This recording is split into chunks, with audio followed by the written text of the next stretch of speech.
मैं हिंदू परिवार से हूँ। मैं अपनी गवाही खुद दे रहा हूँ। मैं बम्बई में कारपेंटर का काम करता हूँ।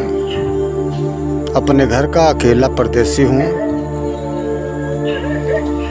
मैं यहाँ बॉम्बे में काम करते करते एक बार मुझे पीलिया की बीमारी से जकड़ गया और बहुत परेशान हो गया। ठीक नहीं हो रहा था, गांव जाने के मूड में हो गया। लेकिन धन्यवाद प्रभु की महिमा कि वो ऐसी हुई कि मेरे बाजू वाला एक आदमी ने कहा कि परेशान मत हो, आशीर्वाद प्रार्थना केंद्र बसई भोई गांव में एक प्रभु की सभा है और अगर वहाँ चलोगे तो शायद तुम ठीक हो जाओगे। मैं इन सब बातों में विश्वास नहीं करता हूँ और न मानता था, लेकिन दुख का मारा क्या नहीं करता। मैं पहुंचा, प्रभु ने पुकारा था मुझे और मैं उस चर्च में गया और चर्च में जाने के बाद मैंने वहाँ के पूरे कार्यक्रम को देखा। मुझे बहुत अच्छा लगा और वहाँ मैं पहली बार गया था, गिर भी गया। इस तरीके से मेरी पीलिया की बीमारी तो पूरी तरह से चली गई। लेकिन देखिए प्रभु की कृपा मेरे ऊपर कैसी हुई कि मैं इस सोच में डूबा था कि यहाँ इस प्रकार के चमत्कार, बड़े अनहोने चमत्कार थे वहाँ के। उसका वर्णन तो मैं इसमें नहीं करूँगा।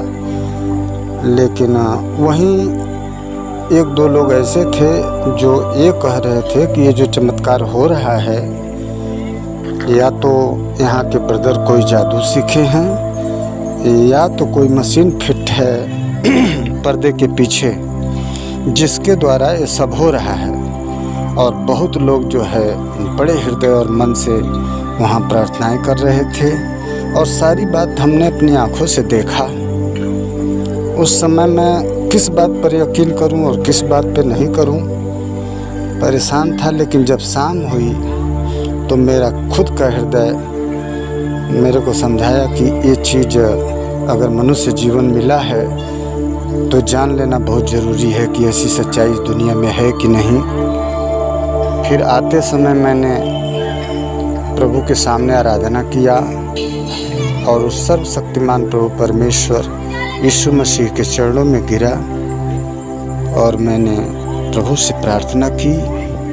और मेरी प्रार्थना प्रभु के सामने ऐसी थी कि हे प्रभु परमेश्वर, अगर सत्य में सब चीज़ें सत्य है तो मैं आज से आपके पीछे चलूँगा और जब तक मैं खुद अपने आप में जान न लूँगा कि ये सत्य है तब तक मैं चैन न लूँगा। और वहाँ से मैं घर पे आया। घर पे आने के बाद मैंने दूसरे दिन से ही प्रभु की सेवा की और सेवा में सिर्फ मैं इतना कर पाता था कि सुबह में मोमबत्ती जलाकर प्रभु के सामने 5 मिनट आंखें बंद करना, अपने टूटे फूटे शब्दों में प्रार्थना करना। और शाम को जब काम से आता था तो प्रभु की जितनी आराधना हो पाती थी मेरे से वो करता था। ऐसे मेरा जीवन 3 साल गुजर गया। मुझे प्रभु की हजूरी नहीं महसूस हुई और न तो मैंने प्रभु का कुछ भी हीलिंग देखा। लेकिन मैं पीछे नहीं हटा क्योंकि मैं सोच लिया था कि जब तक वो परमेश्वर मुझे जवाब नहीं देंगे मैं परमेश्वर को नहीं छोड़ूंगा, क्योंकि मैंने अपने आँखों से देखा है। और जब मैं थक जाऊंगा, हार जाऊंगा, तब मैं इन सब बातों को झूठ मान लूँगा।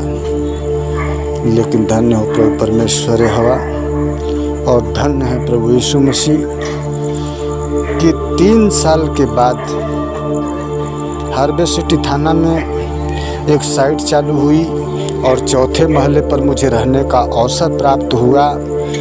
और वहाँ एकांत था, भीड़ शोर नहीं था और हमारे साथ सिर्फ एक लड़का रहता था जो 18 साल का था। और मैंने प्रभु का तस्वीर लाया और वहाँ से मैंने ये सोचा कि काम करूँगा, मैं कहीं भाजी लेने भी नहीं जाऊँगा और न तो बाहर की दुनिया से ज़्यादा इंटरेस्ट रखूँगा। और प्रभु का यहाँ बहुत अच्छा अच्छा मैं प्रार्थना कर पाऊँगा। और मैंने अपने मन में ठाना कि अब मैं उपवास भी करूँगा। और प्रभु का तीसरा उपवास था। उस दिन साक्षात प्रभु परमेश्वर उस लड़के के ऊपर विराजमान हुए और न समझने के कारण मैंने कहा कि दिलीप क्या हुआ, क्यों ऐसा। भाजी लेकर वो लड़का जब मेरे पास आया उस समय से उसका कुछ शरीर जैसे वो दिलीप था वैसा नहीं, बल्कि अलग प्रकार से देखना और अलग प्रकार का, मतलब कुछ ऐसा नहीं कि जैसे भूत प्रेत पकड़ते हैं, लेकिन फिर भी चुप रहना, किसी बात का जवाब नहीं देना। और मुझे लग गया कि कुछ न कुछ गड़बड़ है।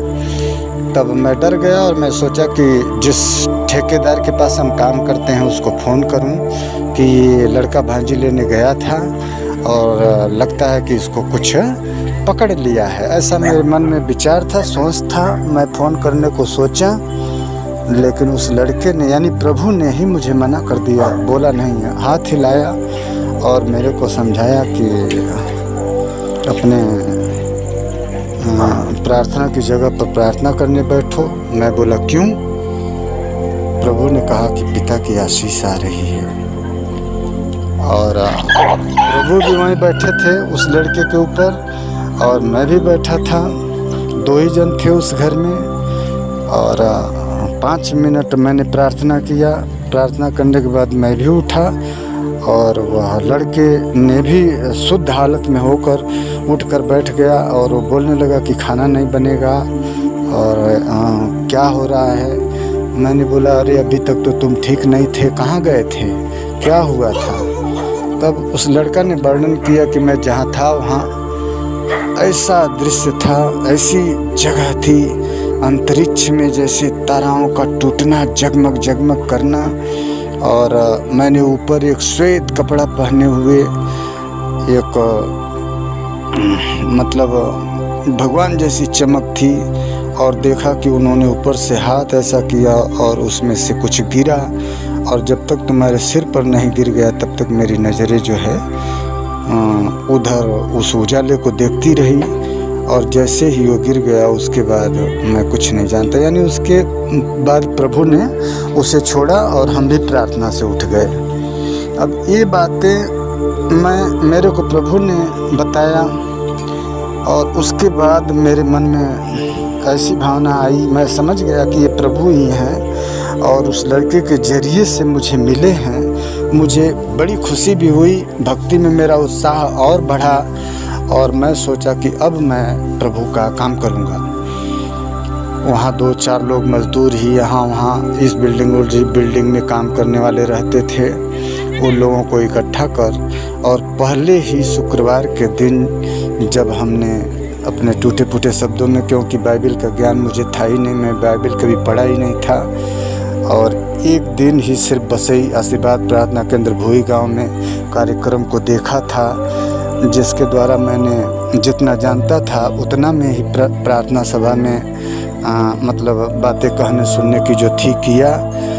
लेकिन देखा क्या कि 10 साल के पेड़ से गिरे हुए एक आदमी का पैर ऐसा टूट गया था कि वह कभी मुड़ता नहीं था, हमेशा तना ही रहता था। यहाँ तक बाथरूम करने के समय भी एक पैर जो है वो आगे करके और एक ही पैर मोड़ पाता था, इतनी तकलीफ में था।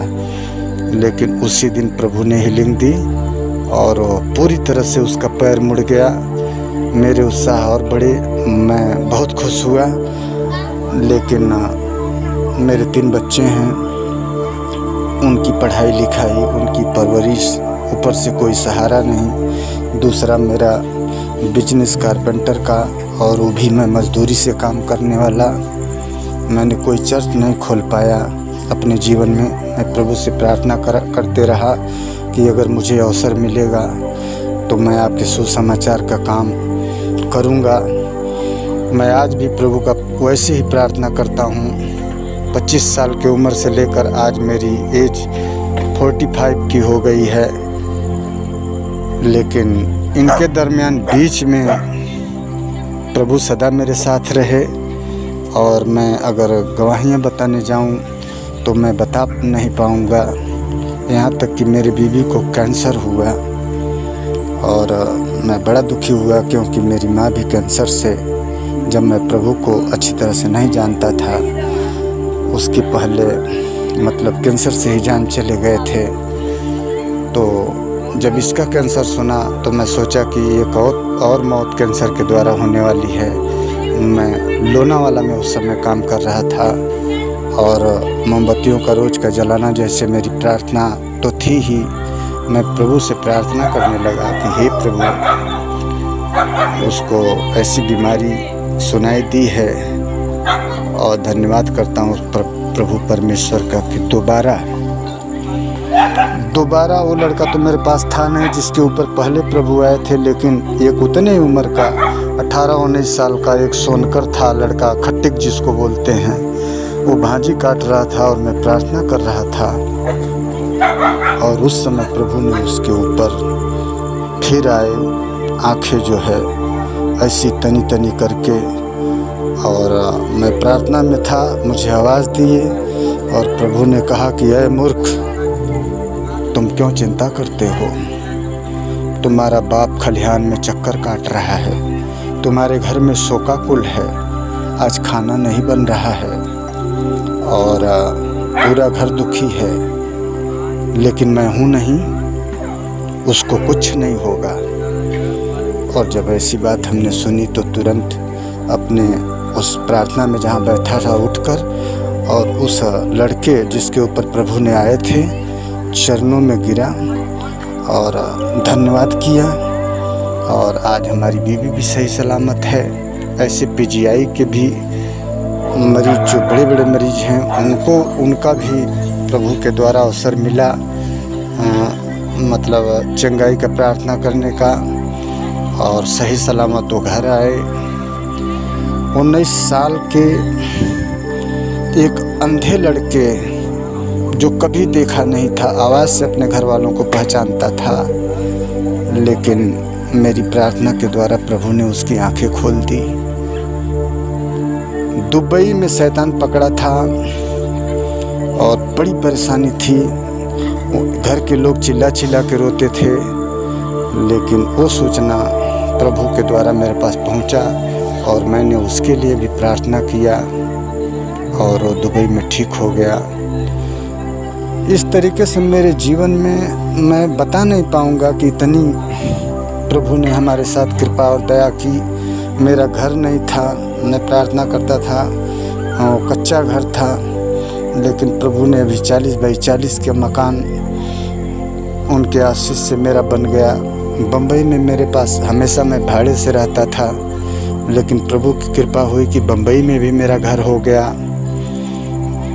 मेरे को प्रभु ने एक गाड़ी का भी प्रबंध किया, गाड़ी भी है मेरे पास और मेरा सब कुछ ठीक ठाक चल रहा है।